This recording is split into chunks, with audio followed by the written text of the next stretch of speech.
Okay. Vi arbejder med tørring med vandsugende stoffer, og i dette tilfælde så bruger vi stoffet calciumklorid, som er et vandsugende stof, og så til det, og så bruger vi væsken, som hedder etylacetat, og derfor så arbejder vi i et stinkskab. Princippet i den her øvelse, det er jo, at etylacetat indeholder noget vand, som vi rigtig gerne vil få væk, og på den måde så bruger vi et vandsugende stof, som er calciumklorid. Så til at starte med, så hælder vi noget etylacetat ned i et bærglas. I det her tilfælde så bruger vi 100 ml.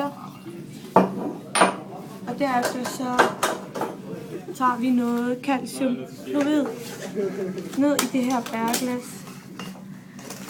Og det kan man sætte rigeligt af, da det alligevel skal filtreres fra senere. Okay. Og så stille og roligt så begynder den her calciumklorid at suge vandet til sig, og på den, så krystallerne de ændrer form og danner sådan nogle klumper i bunden af bærglasset. Og så efter det, efter vi har fået alt det vand suget, så skal vi filtrere det fra. Vi skal filtrere calciumklorid fra selve etylacetaten, så vi kun har ren etylacetat tilbage. Og til det så bruger vi en tragt og en kolbe. Og så bruger vi så et filterpapir nede i tragten.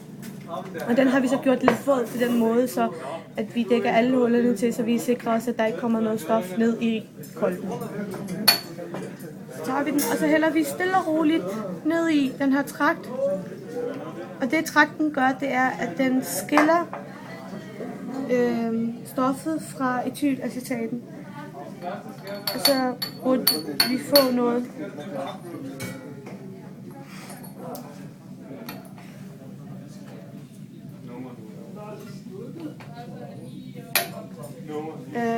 Processen går lidt langsomt, men som I kan se, så vil med tiden